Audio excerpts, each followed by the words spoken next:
will never forget the first time Princess Lota smiled at me. It wasn't friendly, it wasn't warm. It was the kind of smile you see on someone who enjoys watching people in pain. That was the day I knew all the stories about her were true. I grew up in Mbakala, a small Igbo village where everyone lived close and knew each other's names. The biggest place in the whole village was the old royal compound. It stood on a small hill with tall red mud walls and a huge wooden gate carved with old Igbo symbols. Inside that compound lived Princess Lota, the last daughter of the royal family. People didn't talk about her openly, not because they had nothing to say, but because they were afraid of her. Princess Lota was very beautiful. Light skin, sharp eyes, long hair. She looked quiet and gentle from far away. But those who met her closely said the opposite. I met her properly when I was 16. My mother sold palm oil and Princess Lota sent for 10 bottles. Even if she never paid, you couldn't refuse her, so I carried them to the palace. When I stepped inside the compound, everything felt wrong. Too quiet, no laughter, no talking. Even the birds on the trees seemed to keep silent. A servant led me to her room. She was sitting on her bed, brushing her hair slowly. A small lantern burnt beside her, even though it was daytime. The room looked dark and strange. Then I noticed her bed. It had animal carvings, goats, lizards, birds, but all their eyes had been scratched out, not rubbed off, scratched out with force. Princess Lota saw me staring and finally smiled. That smile made my stomach twist. "Put the oil there," she said softly.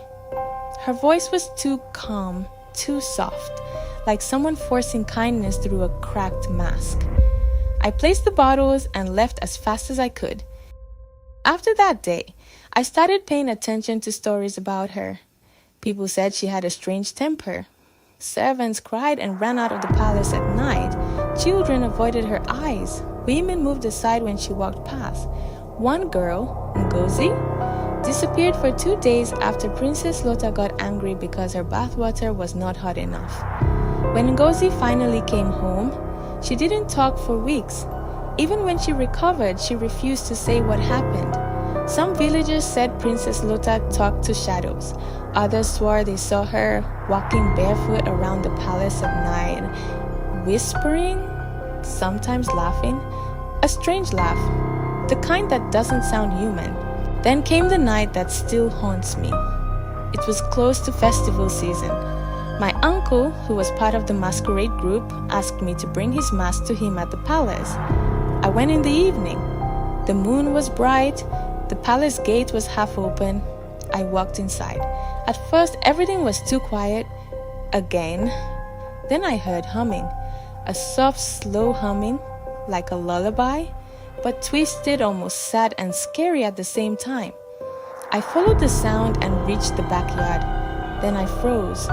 Princess Lota was standing under a big almond tree, barefoot, hair loose, eyes half open. At her feet, a grown man, one of the masqueraders, was kneeling.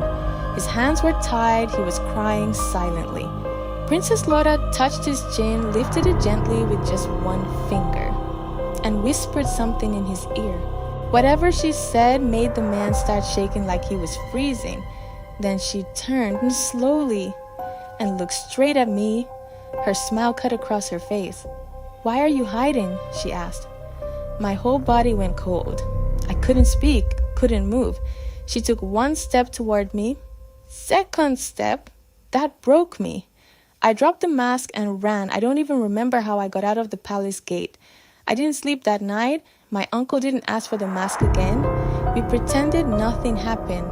Because in Mbakala, you don't question Princess Lota. People who did, some of them never spoke again. Years later, the royal family moved away. The palace is still there, but overgrown with weeds and silent. But some nights, villagers say they still hear humming coming from inside. Soft, slow, familiar. Some say Princess Lota comes back when the moon is bright. Some say she never left. As for me, whenever I pass that hill, I hear her voice in my mind. "Why are you hiding?" And I remember that smile. that terrible, unforgettable smile. If you enjoyed this chilling African folktale, make sure you like, comment, and subscribe for more exclusive stories. Your support helps us bring more dark tales from across Africa to your screen.